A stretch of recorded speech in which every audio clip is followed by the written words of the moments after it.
Yes, welcome to another edition, the second chapter of the 6acwave podcast. I'm your host, Romantic, bringing to you today almost 50 minutes of soulful bass music and liquid funk, and of course a robust discussion or the discourse on East meets West, global lifestyle opportunities, a wave of possibilities, potential and income, travel, romance and adventure, international perspectives on politics, economics, culture and arts, and of course how these pertain to you and I taking action, taking advantage of the opportunities that are existing out there right now. Globally, it's all about East meets West. That's why it's called 6acwave. Bass being the Russian word for bass. So we're talking about Eastern Europe and Southeast Asia. Opportunities that are opening up there. This, of course, being the second episode. First episode, I touched lightly on a huge, broad, sweeping range of the kind of topics we like to discuss here on the 6acwave podcast. I started with my background coming from Auckland City as an entrepreneur, as a DJ, and why I felt that the opportunities were being limited in the West and we had to really rethink some of the issues and the problems that we are facing right now and what the solutions are for people who are looking for new opportunities, new possibilities, looking to optimize potential, where in the West opportunities for a good lifestyle have just been squeezed dry.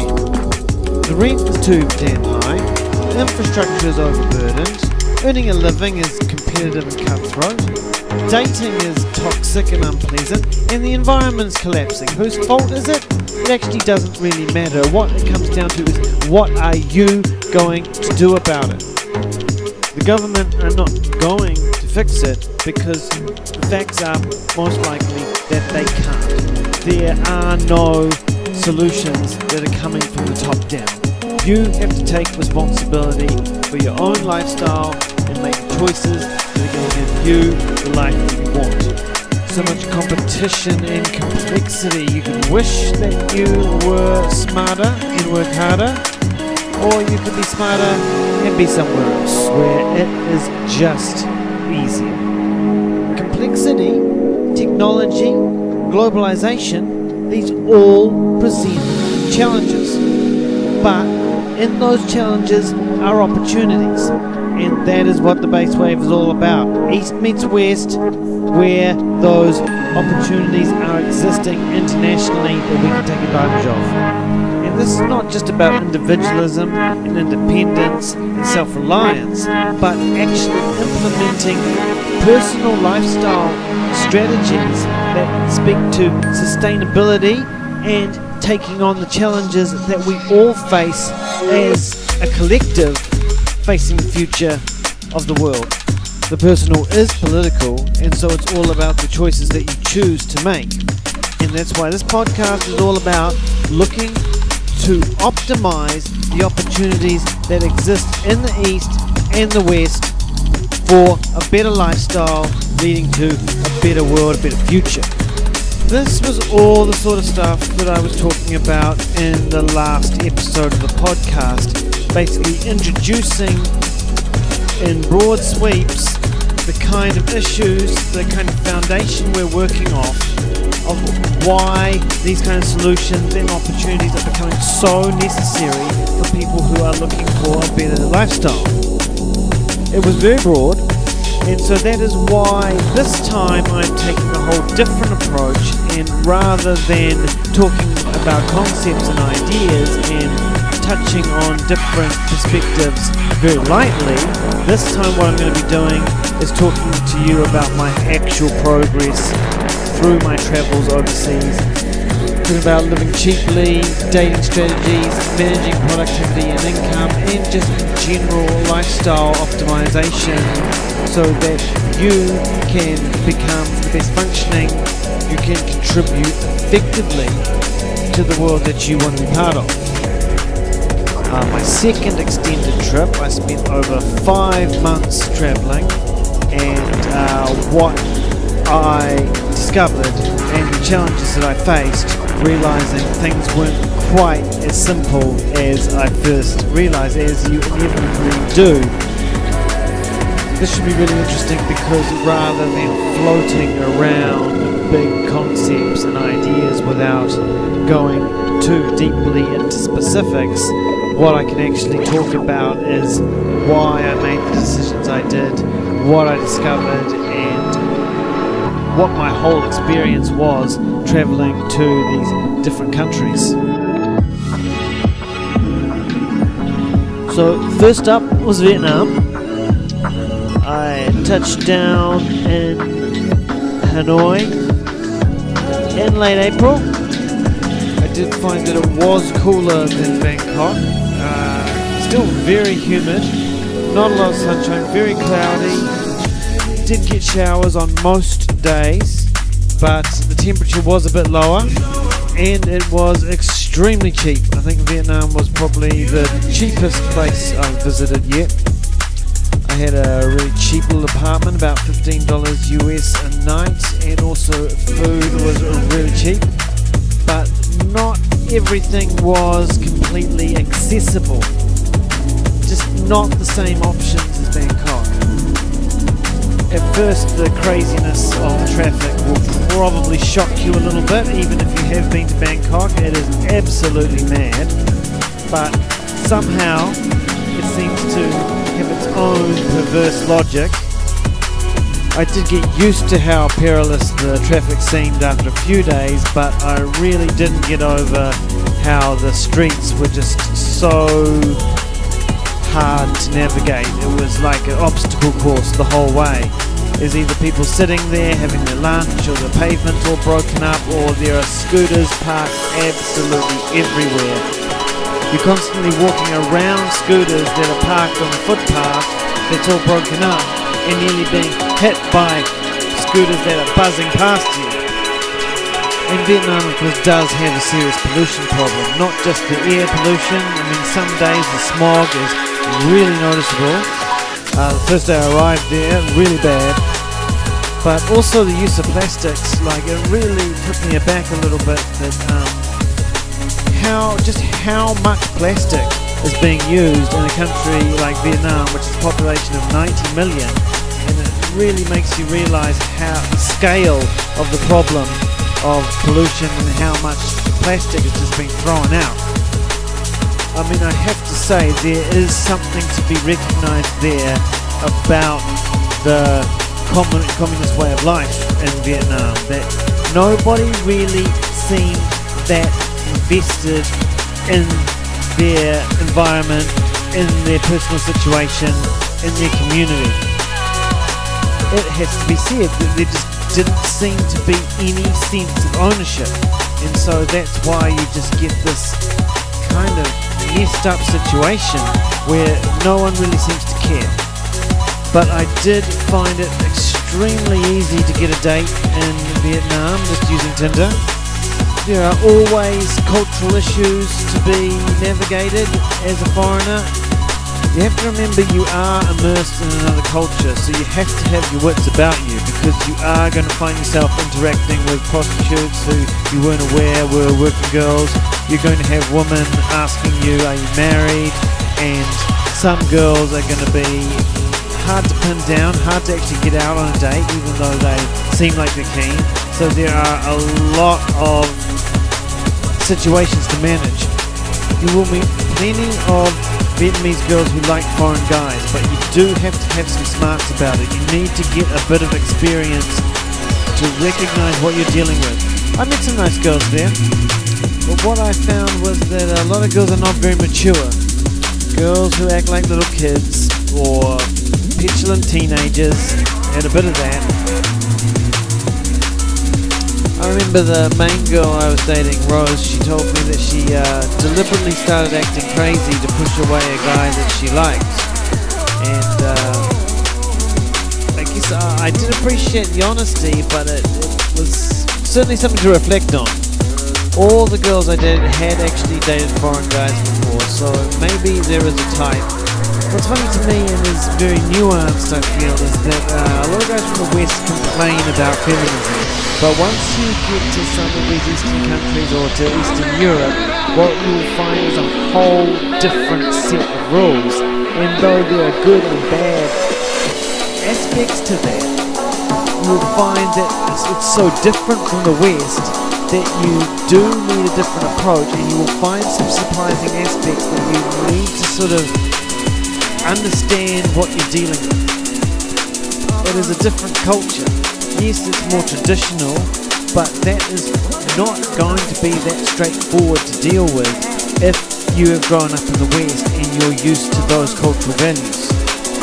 Vietnamese girls you are going to find are quite shy, especially around foreign guys, and of course they're very sexually reserved. You can't really wait for any indication of interest from Vietnamese girls like you would perhaps in Eastern Europe. And of course, if these girls are aware that you're only going to be there for a few weeks, then they're not going to be that serious about it. Don't expect things to move quickly on your time scale because you're leaving in a few days or a few weeks. You've got to remember when you're dating foreign girls in these countries that they are usually quite savvy, and you're not going to be the first foreign guys they've dated. Don't underestimate them. Don't think that just because you're some foreign guy, they're going to fall at your feet. Girls in these more traditional countries may not have the same feminist values that women in the West have, but they know what they're doing. They are smart. I did have a bit of an issue with the internet in Vietnam just for my trading platform when I was doing my trading markets there. Sometimes the lag would just not allow the platform to launch, and that was a bit of an issue for me. But of course, for most social media, email, all the typical internet stuff, it was completely fine. It was just that trading issue I had, which is being a trader, yeah, it was a big issue for me. So all in all, even though Vietnam was very, very cheap, I discovered that that was not my only priority, and that there are sometimes things that are more important than trying to live as cheaply as possible. I mean, it is a really interesting topic to expand on, pursuing a lifestyle at the cheapest cost, because it opens up the fundamental concept of how much money you actually need to live on to have a decent life. And when we're facing issues on a global scale about economic growth and sustainability, we have to ask ourselves, how much do we need? How much do we need to spend? But I found in Vietnam, the extremely cheap cost of living did not offset the downsides relative to other cities that I visited. It just didn't blow me away like Bangkok did, and that feeling of the big city where everything was possible.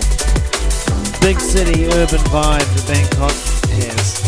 And of course there's no metro as well, so it's just those little things. So I was very happy to get to Belgrade, to return to Belgrade in May. The weather was great, there's amazing food everywhere, really accessible.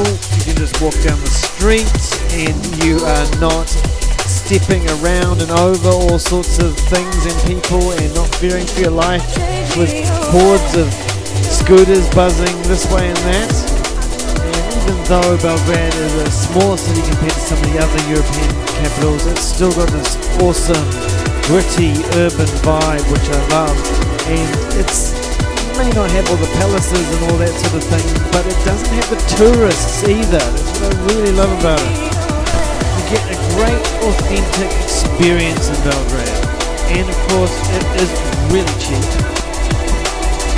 My apartment was just 400 American a month, and I had 2 different apartments there, and they were both great. Not perfect, but still really great value on Airbnb.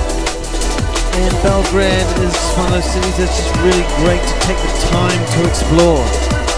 It's not flashy, it's not fake and put on for the tourists. It's an authentic place, which means there are great markets, it's a great party town, great art galleries, museums, which are not set up to gouge tourists. So it's a completely different feel from a lot of these other places in Europe which just teem with tourists over summer. Once I did get the hang of the public transport, I thought it was a dream. There is no Uber or equivalent in Belgrade, unfortunately, but you get yourself one of these Bus Plus cards and you can go on mini buses or trains for 90 minutes. Multiple trips for about US $1, as far as you can get 90 minutes, on and off as many times as you like. I wish I'd known this when I was trying to sort out my Ukrainian visa, because I discovered that the Ukrainian embassy was on the other side of town. However, I enjoyed the adventure on foot. With all these things, visas, public transport, it's just one of those things. Once you know and you understand, you've got it sorted, and it becomes so much easier. You understand the system and you are good to go. Getting my Ukrainian visa was pretty daunting at first. It did take me a couple of weeks to sort out. I had to stay a bit longer because I just didn't really know what I was doing. But it's one of those things that once you've done it once, you know what you're doing. So you just have to follow the process. That's kind of what it's like in Eastern Europe with these bureaucratic processes. Once you understand, you can nail it. Now, you may know the reputation of the Serbian girls as some of the most beautiful in the world. It is not wrong, but in Belgrade they don't use Tinder. They do use Badoo, but it's the fact that you're competing with the Serbian guys, and Serbian guys are tall, they're good looking, they like to have a lot of fun, they got a lot of personality, so you got a lot to compete with. Much like Vietnam and Ukraine, Serbia has had its problems in the past, and that's kind of what sets up the economic situation for people coming from the West to enjoy the lifestyle there. But if you want to impress the woman, you better know what you're doing. They are not waiting on Tinder for some foreign guy to take them away from it all. When all said and done, you're gonna quote these words. They define to these liars and provoke these herds. If you talk truth, you know you won't be first. But I gotta spread love because they hope these cursed. My ocean got a flow to make your boat reverse. Alone, I cause commotion, make your whole scene burst. You're showing no devotion, so there's no desert. You're dealing with a monster, make your cold dreams worse. Cause you're dealing with a monster, make your cold dreams worse. When all said and done, when all said and done, when all said and done, they're gonna quote these words. Quote these words. You're dealing with a monster. When all said and done, you're gonna quote these words. They defy to these liars and provoke these herds. If you talk truth, you know you won't be first. But I gotta spread love because they hope these cursed. My ocean got a flow to make your boat reverse. Alone, I cause commotion, make your whole scene burst. You're showing no devotion, so there's no desert. You're dealing with a monster, make your cold dreams worse. So I've been having a great time in Belgrade, just walking around, checking things out, eating lots of great food every day. But the stressful situation with the visa had started to set things off for me. That I was starting to worry about work and making sure my money situation was all good. And that's when things started to become a bit stressful and I had to start making some decisions. I need to get my productivity and my income sorted, or there's going to be no new global opportunities for me.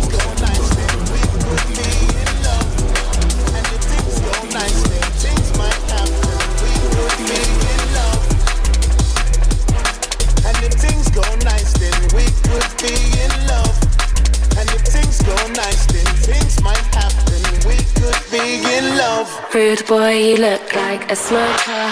Got some weed but don't got no razor. I can see all the stress that you're under. Can we go and trash it on the sofa?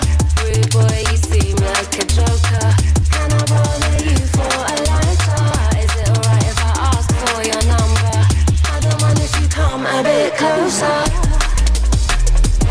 And if things go nice, then we could be in love. And if things go nice, then things might happen. We could be in love. And if things go nice, then we could be in love.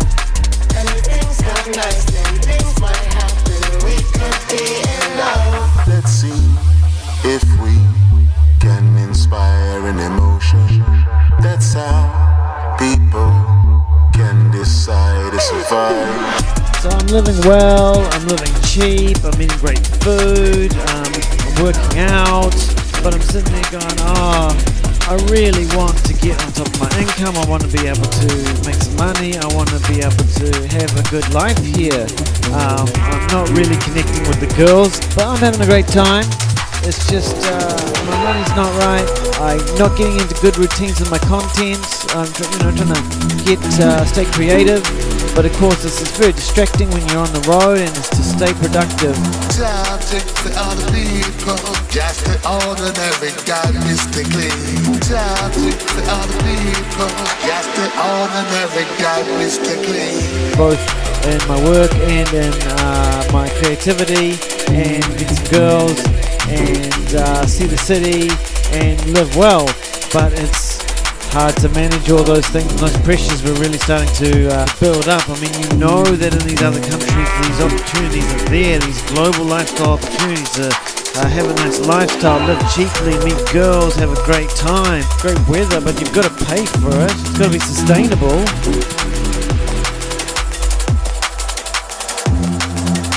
Time for other people, just the ordinary guy mystically. Time for other people, just the ordinary guy mystically. I know what it's like to have to go back to your own country, back to the cold, back to the expenses, and when you run out of money because you're broke, it is depressing. And so that is what we are trying to avoid. I was desperate to avoid it, and it was starting to stress me out. You don't want the dream to have to end.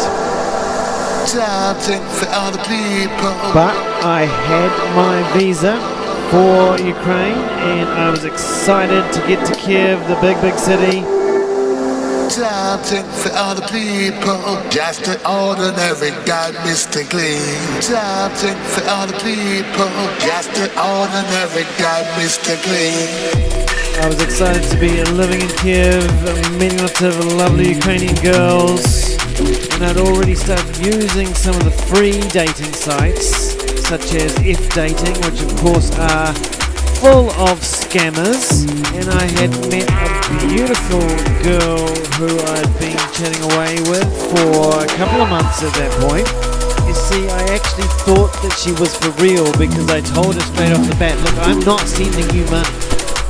That's the rule. You never send these girls money. For other people, just the ordinary guy mystically. For other people, just the I saw the beautiful pictures, and she was writing me such nice letters every other day, and I told her I wasn't going to send her money. You've got to realize how much work these scammers are willing to put in to get you on the hook.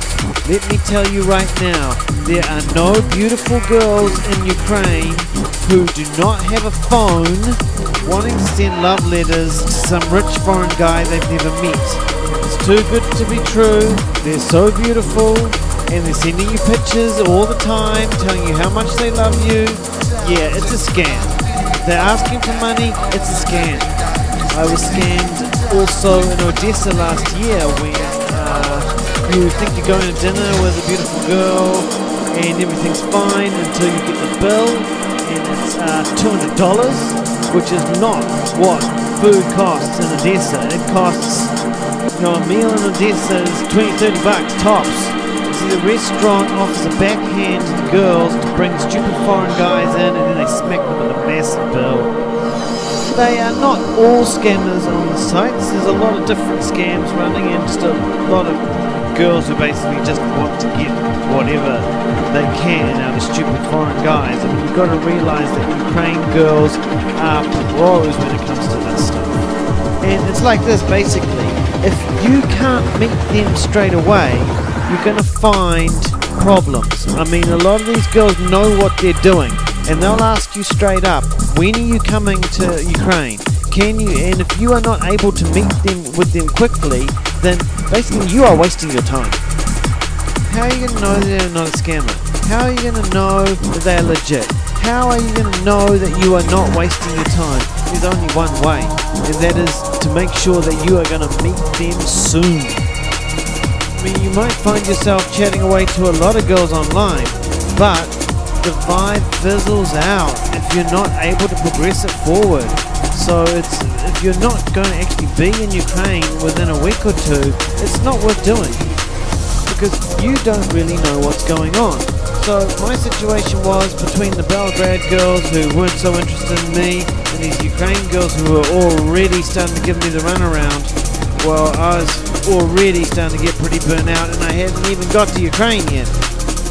But I had to make all my plans, and I realized that there actually was no direct flight from Belgrade to Kiev. Now, I had met a girl in Minsk who I really liked. She was really straight up. They do exist, but you're going to find out that at every level of trying to date these girls, you're going to come across challenges. We've actually been on a really amazing date with this girl, and I really liked her. We'd been writing, but suddenly she stopped replying, and I just figured, just like a girl from the West, I must have messed it up. I must have said the wrong thing. But she was really great, and I really had a feeling for her. And when I realized that there was an opportunity for me to stop in Minsk, I thought, why not? Why not risk it? Why not send her one last message saying, hey, look, there's a chance for me to stop in Minsk on my way to Kiev. And just when I thought my luck was running out, I got a reply back. She said she'd love to see me. Yes. So I was on my way back to Minsk.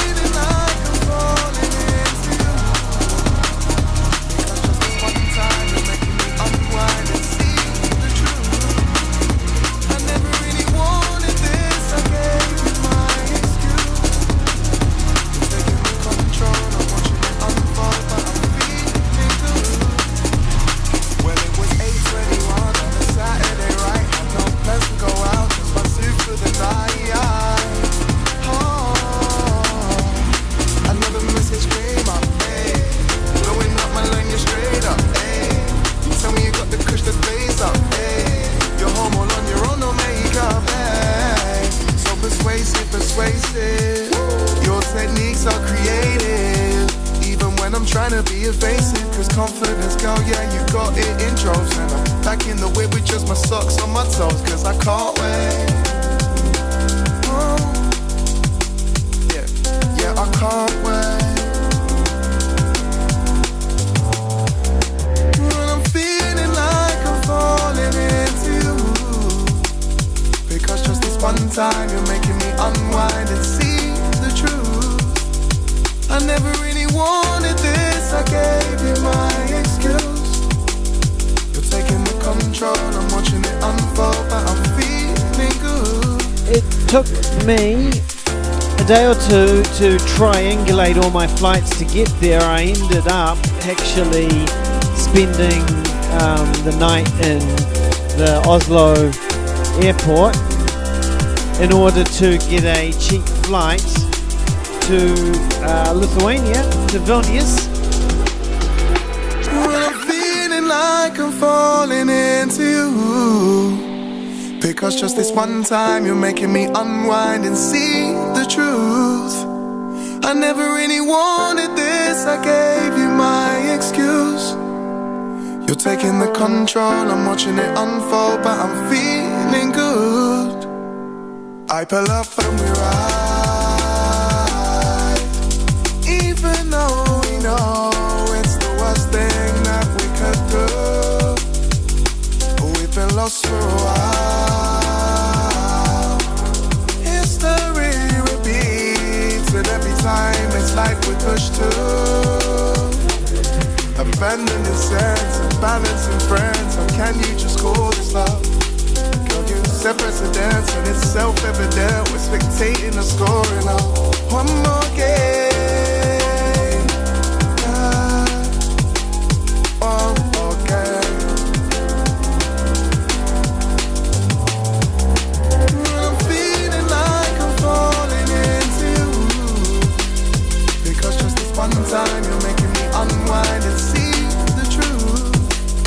I never really wanted this, I gave you my excuse. You're taking the control, I'm watching it unfold, but I'm feeling good. Vilnius was one of the places I had cut out of my trip last year, and I wanted to see a new city. And I was stoked to be in Vilnius for a few days because it was, it was the only new city I visited, and just that vibe of coming to a new city. I was just taking pictures everywhere. I just walk out the door and I just to get some food, and you just end up spending hours wandering around taking pictures going, this place is awesome, I love it, you know, the vibe here is great, you know. And there was a reason I wanted to go to Vilnius, because I was already thinking about this girl quite a lot in Minsk. And in Minsk, Belarus, there are very strict immigration rules. Westerner, this all changed. But I tell you, when I was on my way there, they have these strict rules that had only been introduced in the last couple of years, that Westerners can only visit for 5 days without a visa. And since it's like Russia, getting a visa for Belarus is quite difficult without a whole lot of paperwork and stuff. All the same paperwork I've gone through to get to my visa for Ukraine. But I wanted to check out Vilnius because of the possibility that if I was only going to be able to spend 5 days in Minsk at a time visiting this girl, then I would need somewhere to go back to in order to leave the country and come back. And Vilnius is of course the closest capital to Minsk. So began the endless triangulations and strategies that are required when you find yourself falling for a girl from Belarus or Russia or some other country.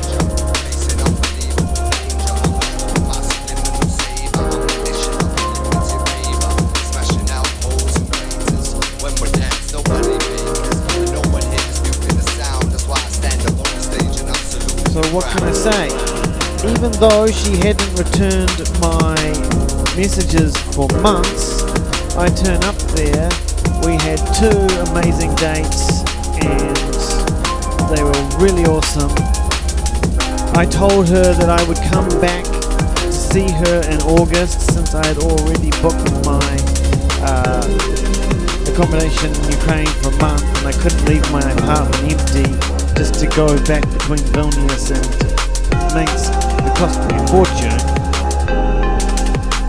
Minsk, as I may have mentioned elsewhere, is not the most glamorous city in the world.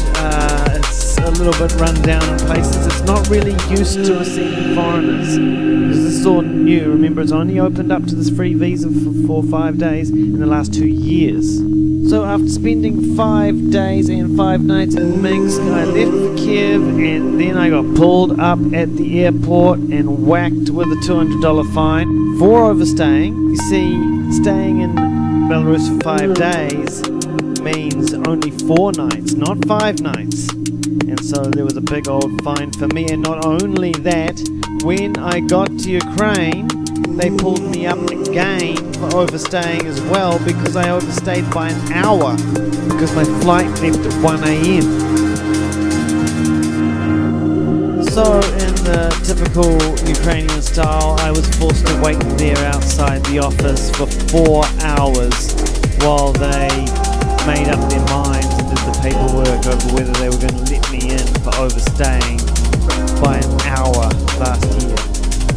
I knew what was going on, but still made me really freaked out that my whole dream of coming to live in Ukraine was going to be dashed because of some stupid little thing.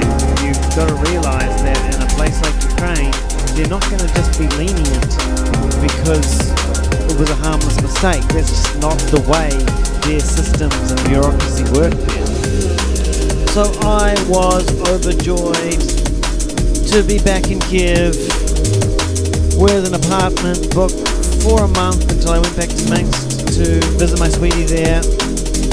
And I immediately went about organising dates with all the girls that I had lined up on Tinder, on the free dating site, and of course on ukrainedate.com. I had an awesome apartment in a great big multi-building block in Baranitsa. Really nice apartment, $400 US a month again, really great, really cheap. Walk to the metro and that's 40 cents and you can get pretty much anywhere in Kiev. Awesome.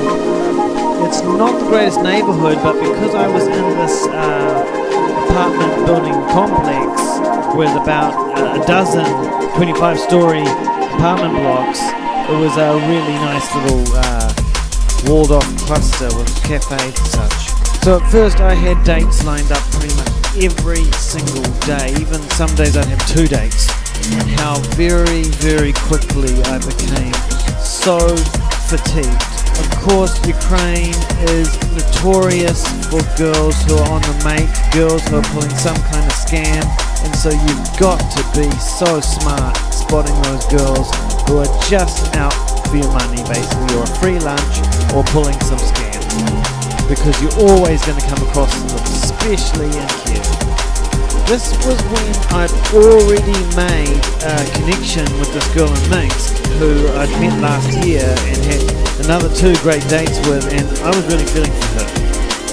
And what you've got to know about these girls is that they want to know that you are financially secure and they're going to take care of them. They don't want to meet a guy with no money. They will tell you that if they wanted to date a poor guy, there's plenty of them in their own country, in their own city. There is so much I could say. I will have to obviously go deeper and deeper into this in the podcast of what it's like to date all these Ukrainian girls, Belarus girls. So within a few weeks I was fatigued. I was pretty much depressed and anxious simply from having every day dating new girls and finding that you've got to put the idealism and the romance away. You know, there are some differences between these Eastern European girls and Western girls, but there are some things that are exactly the same. Don't think you're just going to swan in there and start impressing these girls because you're from somewhere else. I need to know just how you feel. Ukrainian girls are really smart. They are really savvy about the whole dating game. Don't think that you're going to pull one over on them. You will meet beautiful girls. You will go to some great little restaurants. But women are women all over the world, and you've got to be ready for the challenge. The emotional stamina that it takes to engage with new girls constantly and keep the vibe going. When they are testing you, when they want to see that you are ready to make a financial commitment to them, you really have to know what you're doing and have your game locked tight.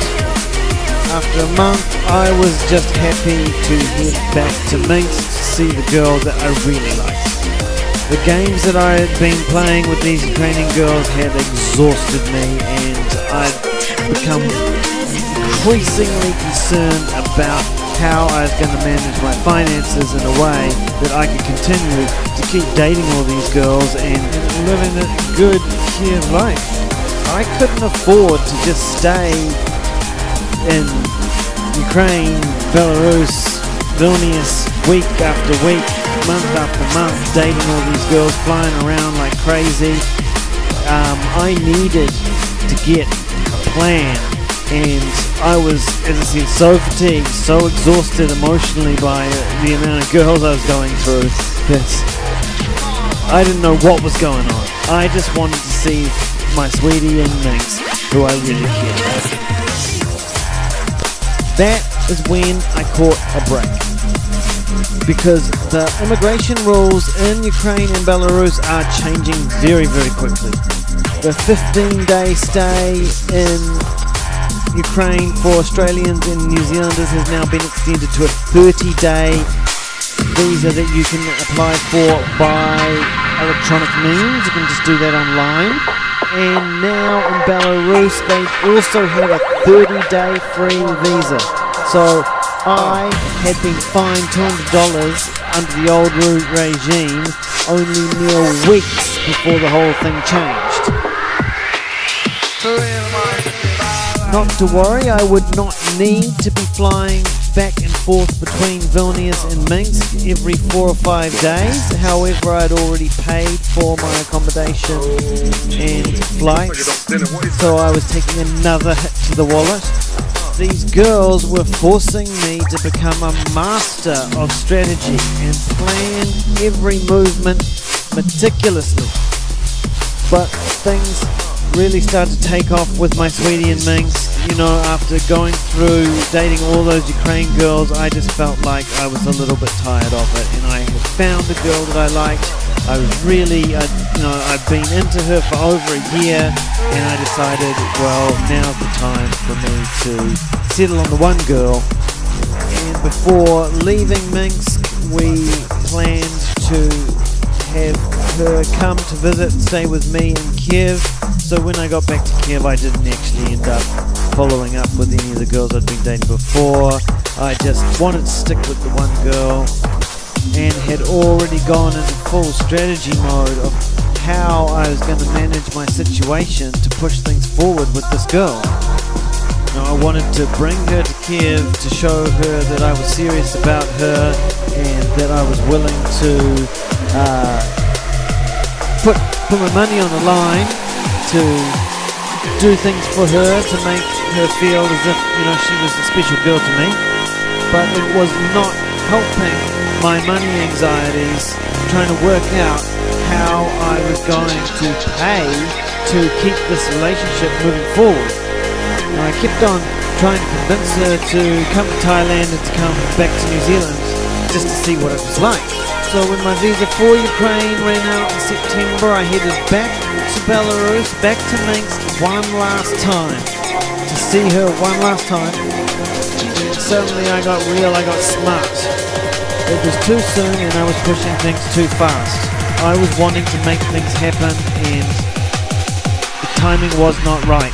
I was going to have to dig way into my savings to afford this, and I don't think she was really ready for it. There was nothing else that I could do.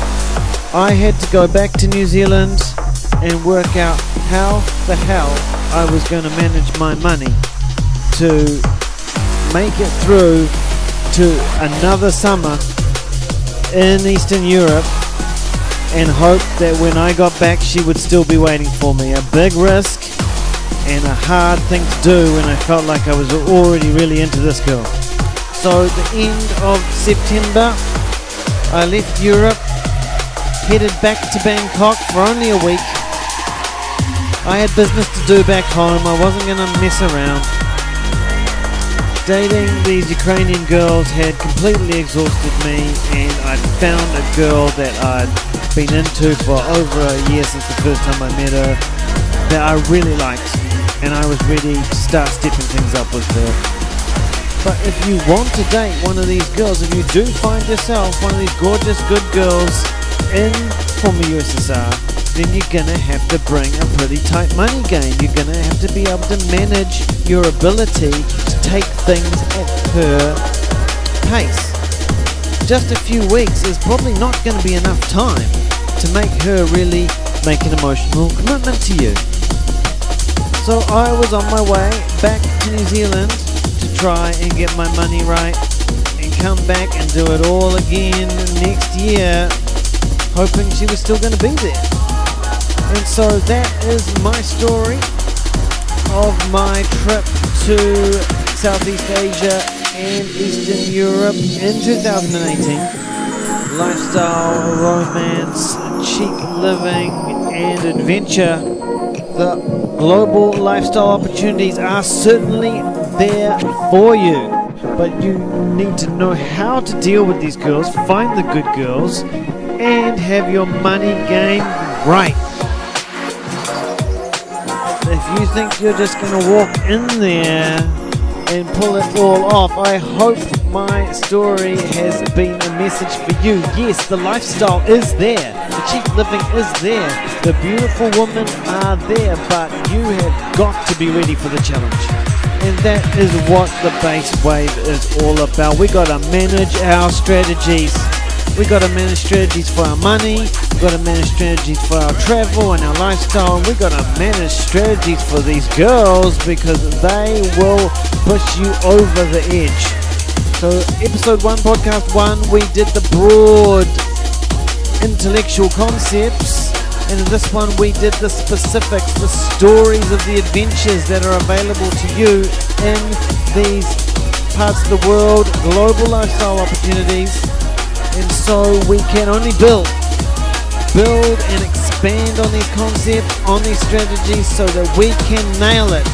We can get those global lifestyle opportunities that are waiting for us.